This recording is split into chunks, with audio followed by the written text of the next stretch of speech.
Salut à tous, j'espère que vous allez bien. On est parti aujourd'hui pour une nouvelle vidéo sur les cryptos, vous l'avez deviné.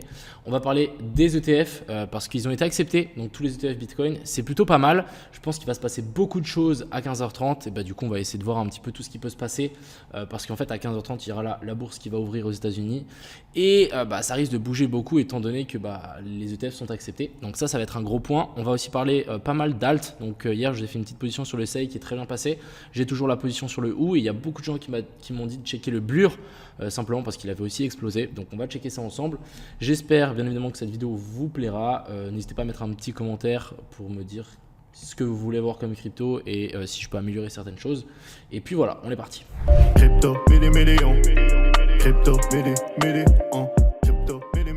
Alors comme d'hab on va commencer par l'open interest et les funding. On voit que les funding c'est vraiment neutre. On est comme d'hab, ça n'a pas bougé, on est à 0,01, c'est neutre donc c'est très bien. Par contre du côté de l'open interest, vous voyez qu'on a fait une petite chute depuis ces derniers temps. Donc en fait il y a beaucoup de gens qui ont peur à mon avis de se positionner sur le BTC en levier avant les ETF et avant vraiment qu'on sache ce qui va se passer. Donc je trouve ça assez intéressant, les gens ont plutôt peur. Du coup il y a vraiment pas beaucoup de leviers sur le marché et c'est plutôt même bon signe, ça risque de bouger grâce au spot. Et un mouvement qui bouge grâce au spot, c'est souvent un mouvement plutôt sain, donc c'est plutôt pas mal. Ensuite, du coup ça a été accepté pendant cette nuit, du coup l'ETF, on a eu un mini pump, ensuite on a retracé un petit peu.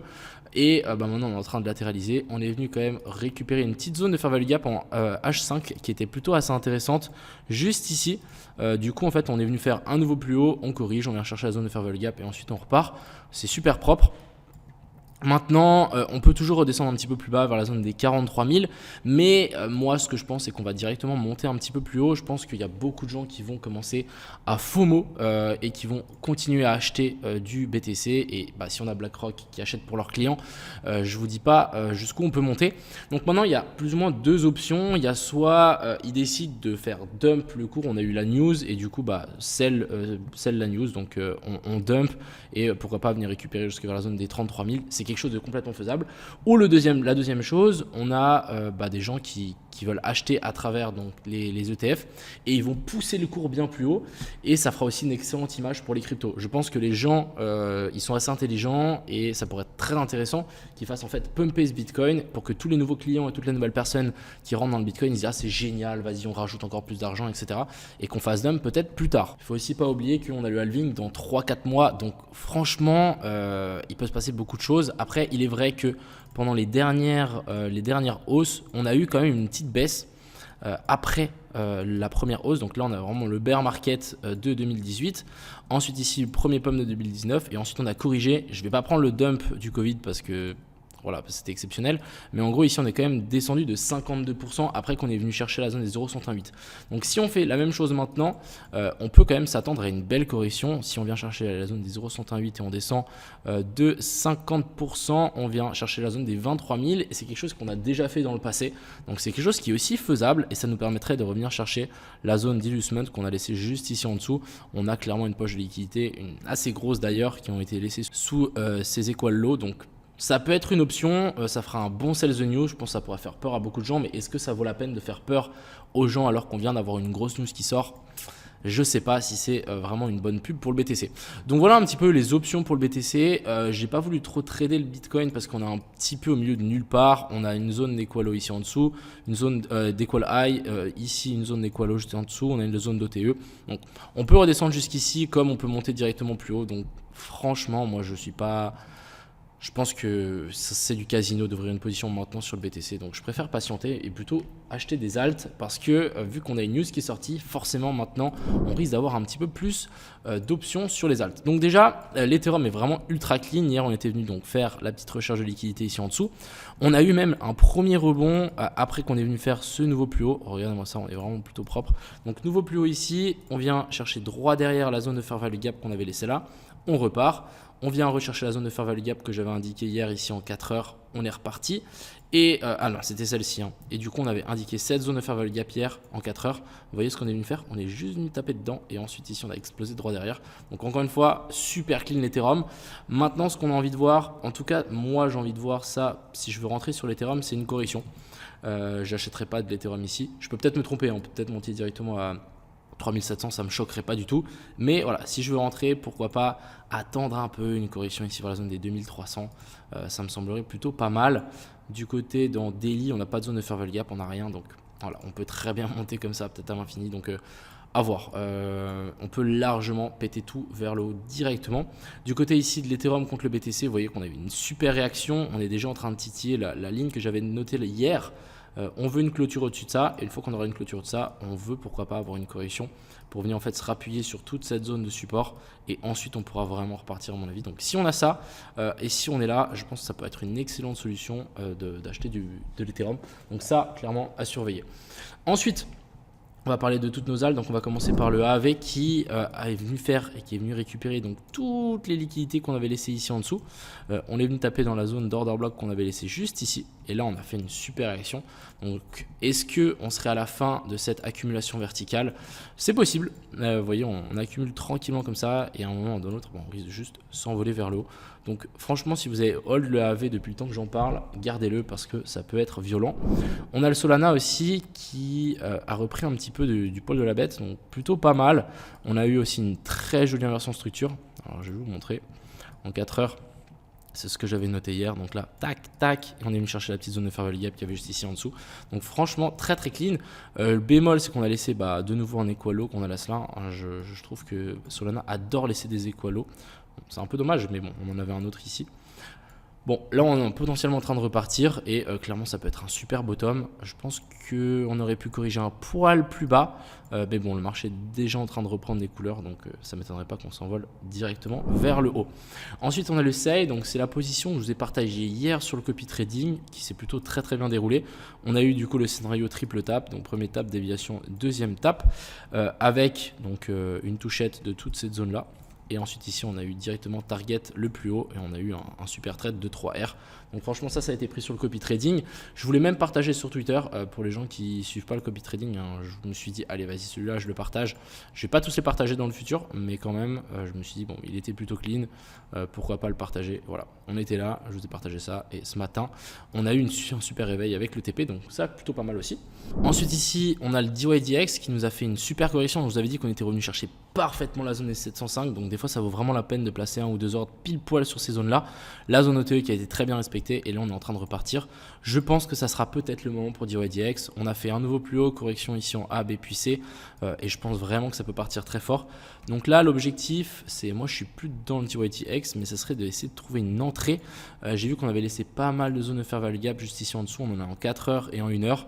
Si on a un retour dans ces zones-là, je rappelle qu'on ne monte jamais en ligne droite, ça pourrait être assez intéressant. Je parle de la zone des 2.6. Si maintenant on peut corriger tranquillement, revenir récupérer ces zones-là, je pense que ça peut être une excellente zone d'achat. Ensuite, on a le Blur qui m'a été posé pas mal de fois en question. Donc, j'ai repris une petite position qui était assez intéressante parce qu'on était revenu titiller à la zone OTE.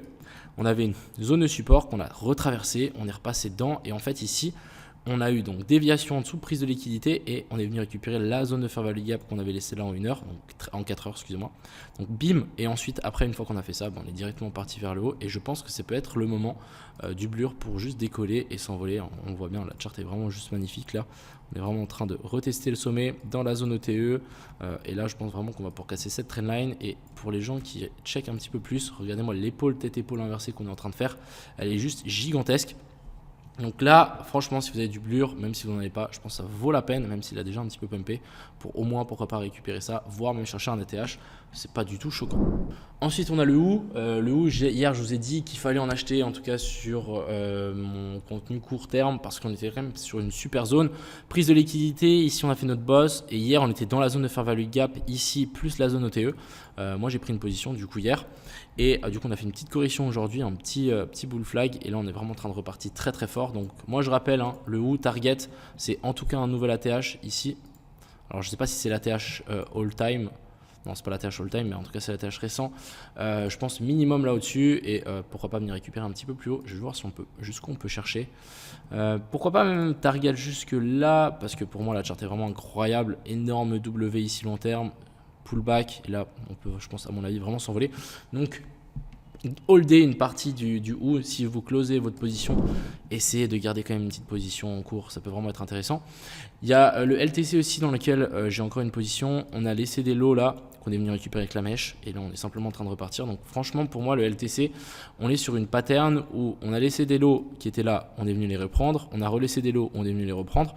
Donc ça ne va pas tarder, à mon avis, de faire un gros pump. Et pour être honnête, je pense qu'on peut venir récupérer tous les highs qu'on a laissés là, donc jusque vers la zone des 171 sans trop de problèmes, et on peut même s'envoler un peu plus haut. Donc clairement, il faut holder. Ensuite ici on a le OP, OP plus ou moins la même mentalité que c'était le DYDX, potentiellement attendre une correction dans la zone de fair value gap ici en 4 heures pour prendre une position. J'ai mis une petite alerte, donc je vais attendre cette zone là pour rentrer. Si je ne l'ai pas, tant pis, mais ça me semblerait plutôt pas mal. On a ensuite le AVAX qui lui est venu chercher la zone de fair value gap, donc vraiment c'est très maigrichon, mais ça suffit. Et là on risque de repartir de nouveau vers le haut. On est venu récupérer les liquidités qu'on avait laissées là avec ça. Ici on nous fait presque une épaule tête épaule inversée, donc triple tap setup. Et là on est vraiment en train de repartir, donc je pense que le AVAX il peut nous faire des surprises et nous récupérer un nouvel ATH. Un nouvel ATH récent. Ensuite le APT, je vous avais dit hier que c'est le seul bémol qu'il y avait, c'était qu'on avait laissé des lots, mais qu'on était quand même sur une belle zone de support. Effectivement on était sur une belle zone de support, on a bien poussé. Maintenant je pense qu'on peut s'attendre à un nouveau plus haut. On a fait une nouvelle correction en A, B et puis C, donc vraiment plutôt clean.